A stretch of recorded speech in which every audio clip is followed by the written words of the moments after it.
Bienvenue au balado Au-delà des préjugés, présenté par Diversité 02, un organisme communautaire de la région du Saguenay-Lac-Saint-Jean. Je me présente Marianne Tremblay, intervenante et animatrice au sein de l'organisme. Aujourd'hui, c'est officiellement le dernier épisode du balado. On a pu découvrir les réalités de différentes personnes telles que la transidentité, la non-binarité et différents coming out dans des contextes complètement différents. On remercie d'ailleurs tous les invités là, de s'être présentés, de nous avoir partagé leur vie, en fait. Je remercie aussi la télé du Haut-du-Lac pour les studios. On a eu beaucoup de discussions, mais surtout beaucoup de plaisir. Aujourd'hui, on reçoit encore une fois la directrice de l'organisme pour faire un pas dans le passé, ce qui va nous permettre, en fait, de comprendre pourquoi il y a encore autant de tabous sur la diversité sexuelle et de genre. Ça a été un plaisir d'être votre animatrice et je vous souhaite une bonne écoute. Bonjour, Roxane. Bonjour. Ça va bien? Ça va bien, ça va toujours bien. Parfait. Comme j'ai mentionné un petit peu dans l'intro, là, aujourd'hui, on fait un retour dans le passé. On va aller voir un peu l'historique pour aussi nous permettre de comprendre pourquoi les gens ont des préjugés. Je te laisserai commencer avec la base, en fait, la première date la plus, pas la plus importante, mais qui a un peu décollé là, les changements de loi là, par la suite. Là.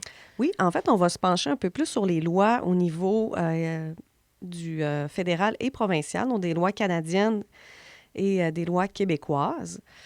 Le pourquoi d'historique, c'est souvent ma partie préférée de parler d'historique parce que je pense que quand on comprend d'où on vient, ça nous permet de comprendre pourquoi on en est là présentement, mais aussi qu'est-ce qui est à venir. Tu l'as mentionné, une des premières dates, là, puis ça ne sera pas un cours d'histoire de 2 heures, là, rassurez-vous, une des dates les plus importantes qu'on a ici au Canada, c'est 1969, qui est la décriminalisation de l'homosexualité ou la dépénalisation, tout dépendant là, de où on peut lire cette date-là. Ce que ça veut dire, en gros, c'est qu'avant 1969, les personnes qui s'identifiaient comme homosexuels, qui avaient des questionnements, qui étaient en recherche au niveau de leur orientation sexuelle, c'était criminel. Donc, passible d'une peine d'emprisonnement. Donc, il faut penser que les gens qui sont nés avant 1969, si on pense à nos grands-parents, si on pense à des personnes plus âgées qui ont... mettons 65 ans et plus, ils sont nés dans une époque où c'était illégal d'être homosexuel. Ils ont grandi en se faisant marteler ça. Donc, ça peut expliquer pourquoi les gens, aujourd'hui, d'un certain âge, peuvent avoir des préjugés plus tenaces ou des façons de penser qui sont un peu plus coriaces. Parce que non seulement c'était criminel, mais aussi c'était rejeté par l'Église. Puis, on parle d'une époque où... au Canada, Québec, où est-ce que l'Église était très, très, très présente, mettait une grosse pression aussi au niveau de la procréation, le mariage et tout ça. Donc, non seulement tu étais passible d'une peine d'emprisonnement, mais tu pouvais aussi être excommunié, donc qui était la peine suprême là, au niveau de l'Église. Donc, pas de purgatoire, direct en enfer. Tu pouvais pas être enterré dans le même cimetière où est-ce que ta famille était. Donc, c'était... des sentences ou des peines qui étaient très lourdes de conséquences pour les gens qui avaient envie de vivre leur orientation sexuelle. Donc, ça explique, comme je mentionnais plus tôt, les différents préjugés que les gens peuvent, plus tenaces que les gens peuvent avoir, mais ça peut expliquer aussi pourquoi il y a des gens qui sont restés dans le placard, entre guillemets, ou qui n'avaient pas envie de vivre leur homosexualité, puis qui vont faire des coming out vraiment plus tardifs, là, à 60, 65 ans. Il avait mis ça de côté, là, mettons. Oui, c'est ça. Il avait mis ça de côté. Donc, c'est une date qui est quand même importante. Puis, pour toutes les dates, c'est la même chose. Il faut penser que quand il y a une loi qui passe, qu'il y a une date que je vais vous parler, on peut parler de plusieurs années avant que la loi soit appliquée, mais qu'elle soit aussi dans la conscience collective, que ça soit, bon, ben maintenant, c'est ça. Fait qu'on peut parler de 1969, mais on peut rajouter quelques années là, à cette date-là avant que ça soit vraiment bien mis en place, bien mis dans les différents contextes.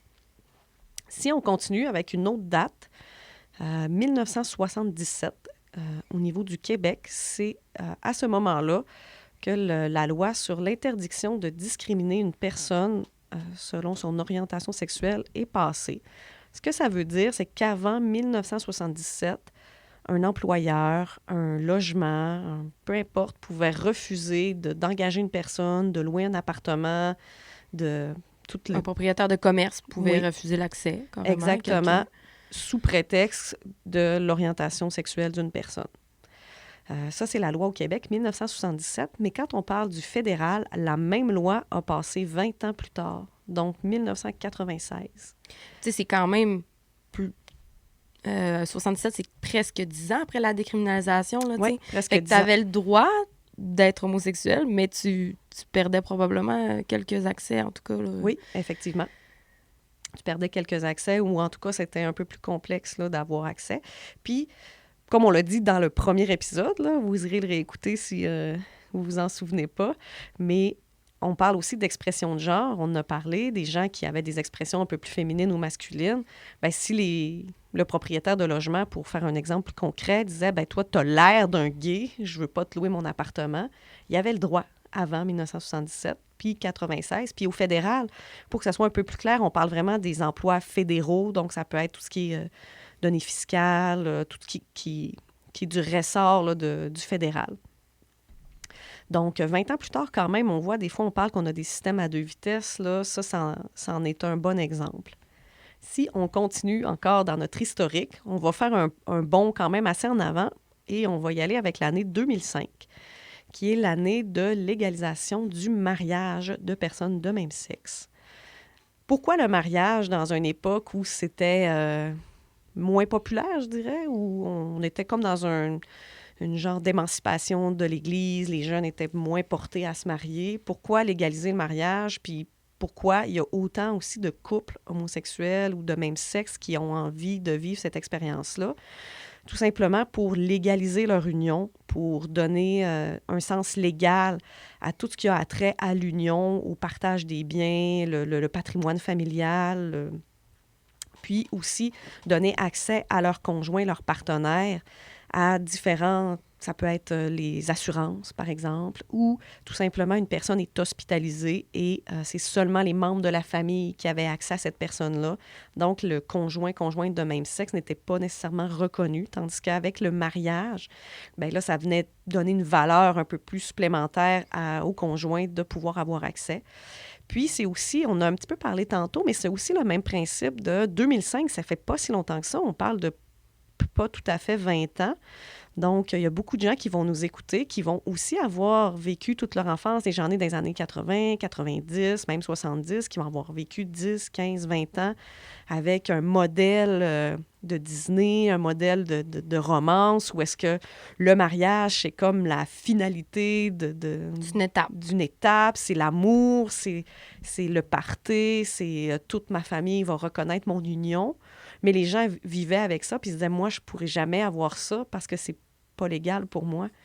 Donc, ça faisait une pression aussi au niveau de la santé mentale, au niveau de l'anxiété, au niveau de l'acceptation pour les gens qui avaient envie de vivre une histoire comme celle qui est racontée partout. Puis j'ai l'impression aussi que ça met sur un piédestal le couple hétérosexuel, dans le sens que vous avez le droit de vous marier, mais le couple homosexuel pourrait pas. C'est comme une inégalité carrément parce qu'ils n'ont pas accès aux mêmes choses, tu sais.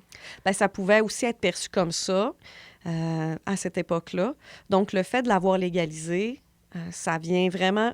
Au niveau légal, c'est sûr que ça vient donner beaucoup de droits. Puis, encore aujourd'hui, il y a des gens qui vont choisir le mariage plutôt que de faire les autres actes légaux pour venir vraiment donner du poids puis de la valeur légale, toujours, à leur union.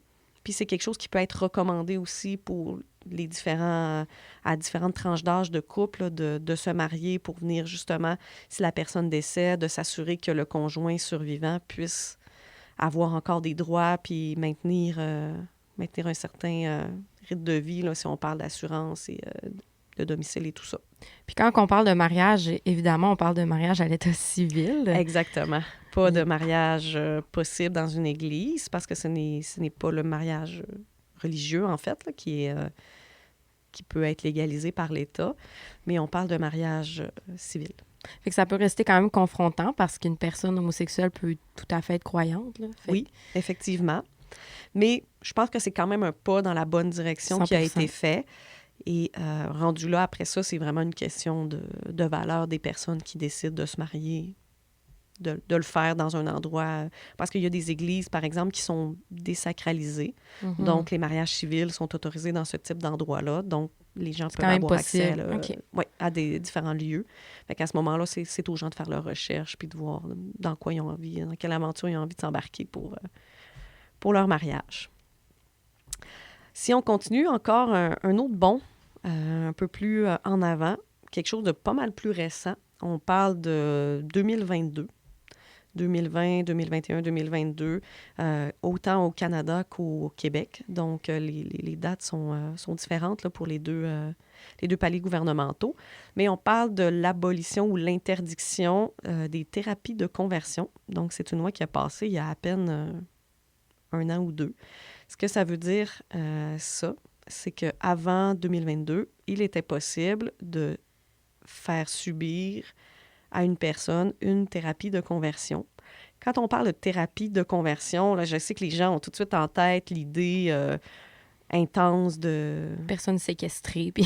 Ouais, un peu là, sectaire et tout ça. Mais il faut savoir que quand on regarde les statistiques, il y a une majorité de thérapies de conversion qui se sont faites dans les différents systèmes là, de psychosocial. Donc, puis ensuite vient l'Église. Puis quand on parle de thérapie de conversion, on parle d'invalider, en fait, soit l'orientation sexuelle d'une personne ou l'identité de genre d'une personne. Donc, de venir confronter la personne, l'invalider, la faire attendre, refuser de lui offrir des services en lui disant que ça va être un moment... compliqué. Oui, ou une passade. On va attendre quelques années, tu vas voir, ça va passer. On va régler ton trouble anxieux, puis tu vas voir, tu n'auras plus de pensée. Mais ça peut être aussi de tenter de reconvertir une personne en lui offrant des séances, des camps de masculinité, des camps de féminité. Ça peut être aussi toutes sortes de choses qui sont possibles là, au niveau des thérapies de conversion. Là, puis à ce niveau-là, je vous inviterais, là, ceux qui veulent en savoir plus, parce qu'on pourrait faire plusieurs heures sur ce sujet-là, mais à aller sur le site de la Fondation Émergence, qui ont beaucoup d'informations et de documentation à ce sujet. Le pourquoi on le met, nous, dans l'historique, puis j'en parle aujourd'hui, c'est que je trouve ça important de démontrer qu'il y a encore des gains à avoir pour les communautés. Chercher, ouais. Oui, exactement. Et que thérapie de conversion avait beaucoup de conséquences à court et moyen terme et long terme pour les personnes qui ont subi ce type de conséquences-là, mais c'est aussi pour informer, s'il y a des gens, des professionnels qui nous écoutent, de les informer que maintenant, c'est illégal, autant au niveau criminel qu'au niveau civil. Donc, les deux, les gens peuvent faire des poursuites contre des professionnels qui pourraient faire ce type d'intervention-là. Et le type d'intervention peut être fait consciemment, mais inconsciemment aussi. Quand on n'est pas assez informé, on pourrait donner de la mauvaise information puis être tenté de faire ça. Donc, on trouve ça important de sensibiliser les gens à savoir que maintenant, il y a des lois qui protègent les communautés. Et la loi protège la communauté d'elle-même. Donc, une personne qui s'identifie comme homosexuelle ne peut pas non plus demander des services de conversion pour elle-même. C'est illégal au Québec et au Canada. Puis en passant, petit secret, ça fonctionnait pas. Il y a personne qui est sorti de là en disant « Je suis guérie, je suis rendue hétéro. » Ça n'a jamais marché. Fait que... Non, ça. En tout cas, ça n'a pas eu l'effet escompté. Ça a plutôt eu beaucoup d'effets dévastateurs au niveau de la santé mentale des gens et de briser aussi des liens familiaux qui étaient présents. Sinon, je ne veux pas m'étaler trop dans le cours d'histoire, mais il y a deux autres moments, je dirais, clés de l'histoire LGBTQ+, qui seraient intéressants de parler. On a les fameuses émeutes de Stonewall qui se sont produites en 1969 aux États-Unis. En fait, c'est suite à un raid policier qui a eu lieu dans ces années-là, dans un quartier qui était réputé pour être un quartier LGBT de l'époque. Et les policiers sont descendus, ont fait une vaste arrestation, une arrestation de masse, et les gens se sont révoltés. Ça s'est passé en juin 1969. Donc, d'où le pourquoi le mois de juin est le mois de la fierté. C'est vraiment en commémoration aux émeutes de Stonewall qui ont eu lieu. Donc, les gens se sont révoltés. Il y a eu des manifestations. Puis, ça a été comme le début du mouvement LGBT, d'une reprise de droit, de manifestation, de reprise de pouvoir sur des injustices qui étaient commises. Donc, c'est un moment qui est assez clé dans l'histoire LGBT. Et l'autre moment qui est très important, on parle du 17 mai 1990. 17 mai, je pense que les gens commencent à connaître un peu cette date-là, qui est la date de lutte officielle contre l'homophobie, la transphobie, et on pourrait même rajouter maintenant les LGBT-phobies. Pourquoi le 17 mai? En fait, c'est la journée où l'OMS, l'Organisation mondiale de la santé, a retiré l'homosexualité de la liste des maladies mentales. Donc, c'est une journée vraiment très importante. 1990, on se rappellera que ça ne fait pas si longtemps que ça non plus. Et à chaque année maintenant, le 17 mai est commémoré à travers le monde. Je pense que c'est une réalité qui est internationale. Et ce qui est intéressant, c'est que cette journée-là, elle a été développée par un organisme du Québec, qui est la Fondation Émergence, là, dont je vous parlais tantôt. Donc, ils ont aussi beaucoup d'informations sur leur site Internet à ce sujet-là. Donc, c'est deux événements assez importants. On peut voir qu'il y en a un qui s'est passé dans les années 60, mais l'autre qui est plus proche de nous. Donc, ça nous amène à réfléchir sur les différents enjeux, qu'est-ce qui s'en vient pour la communauté.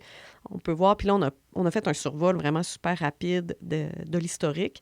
Il y a plein d'autres dates qui pourraient se rajouter, des dates qui sont importantes au niveau des prises de pouvoir, au niveau de légalisation, au niveau de protection, entre autres dans les dernières années pour les personnes trans. Il y a eu des lois qui ont été mises en place pour les protéger. Mais il reste encore beaucoup de travail à venir parce qu'on voit un peu partout des nouvelles lois qui émergent, qui viennent à l'encontre des lois de protection, surtout chez les voisins du Sud. On a vu plusieurs États qui ont mis en place des lois qui venaient, je ne veux pas dire nuire, mais qui venaient inquiéter beaucoup les différentes communautés, que ce soit les communautés trans, que les communautés LGBTQ+, en général. Entre autres, là, des lois comme la loi Don't Say Gay en Floride, la loi qui a passé au niveau de l'hormonothérapie. On voit ça émerger un peu partout dans le monde. Il y a des pays aussi au niveau de l'Afrique qui ont remis la peine de mort ou les emprisonnements à vie pour les personnes qui s'identifiaient comme homosexuelles. Donc, je pense que de savoir qu'il y a eu des combats qui ont été menés, qui ont amené à des gains, c'est bien, mais de penser que ces gains-là sont toujours précaires. On ne sait jamais non plus à quel moment il peut y avoir un revirement de situation. C'est un peu la même chose pour tous les droits humains, je dirais, là, pas nécessairement seulement les droits LGBTQ+, mais il faut garder en tête qu'il y a des enjeux qui sont toujours présents, que c'est important d'avoir une communauté forte, d'avoir un engagement, d'avoir une fierté qui est là, puis de maintenir aussi les représentations un peu partout. C'est important d'avoir des organismes comme Diversité 02 aussi, qui est le seul organisme en région qui offre des services directs d'intervention, de sensibilisation, de formation aux personnes de la communauté, mais aussi aux proches. Donc, on est dans une ère où, oui, on a l'impression qu'on parle beaucoup de tous les sujets qui touchent les communautés LGBTQ+. Je vous rappelle que quand on parle de communauté LGBTQ+, on parle de 10 % de la population. Ce chiffre-là n'a pas changé depuis les 50 dernières années. Je pense que ce qui a changé, en fait, c'est le pourcentage du 10 % qui est visible. Donc, les gens se sentent de plus en plus à l'aise de vivre comme ils sont. Fait que c'est ce qui donne l'impression qu'on en entend beaucoup parler dans les différents médias, mais on est toujours dans des enjeux de gain et de maintien de droits. Puis, je me demande, en fait, pour les personnes qui nous écoutent puis qui se diraient comment je pourrais être un bon allié. ce serait quoi Comment on fait? Il y a plusieurs façons d'être un bon allié. Déjà, si on prend les façons un peu plus classiques, soutenir les organismes de votre région en devenant membre, en achetant du matériel promotionnel, en partageant les différentes activités, les différents messages aussi de prévention.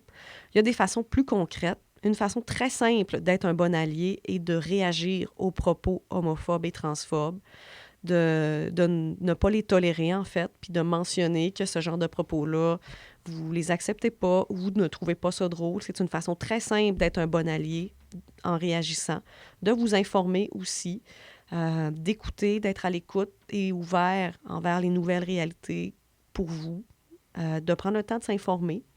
C'est différentes façons qui sont assez simples, qui demandent peu d'engagement, mais qui font toute la différence pour une personne de la communauté qui va voir quelqu'un réagir à un propos. Ça fait toute la différence. Oui, parce que des fois, c'est pas nécessairement pour éduquer la personne qui a des propos, c'est aussi pour les autres personnes qui l'entendent, qui pourraient se dire « Ah, cette personne-là, c'est un allié, cette personne-là, je peux lui faire confiance, je peux lui parler, elle est dans ma gang, on va dire. » là. Oui, effectivement. Sinon, il y a aussi, tu sais, je parlais de s'informer tantôt, mais s'informer, ça ne veut pas dire nécessairement lire des recherches puis aller regarder tous les différents guides. Ça peut être juste d'écouter une télésérie où est-ce qu'il y a des personnages LGBT, où la thématique est plus LGBT, regarder dans des romans, choisir un roman à thématique un peu plus LGBT avec des personnages trans ou peu importe. Tu sais, il y a différentes façons d'aller rechercher un peu d'informations un peu partout, puis d'être un peu plus au courant, mais aussi je dirais, de faire vivre les différentes personnes de la communauté qui sont des artistes puis qui offrent ce divertissement-là qui est différent, en fait, de ce qu'on est habitué de voir. Bien, je te remercie beaucoup.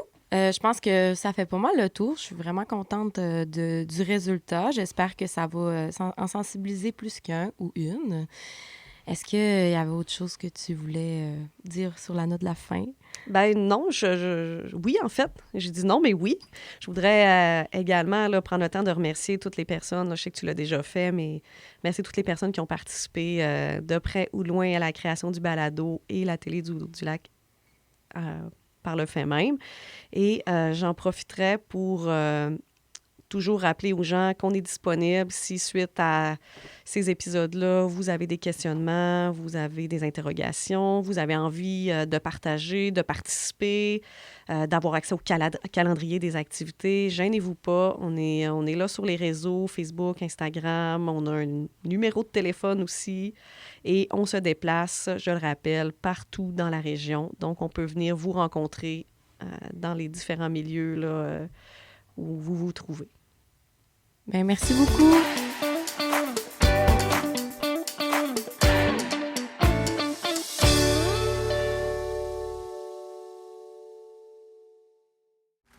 Ce balado est produit en collaboration avec la Télédio du Lac.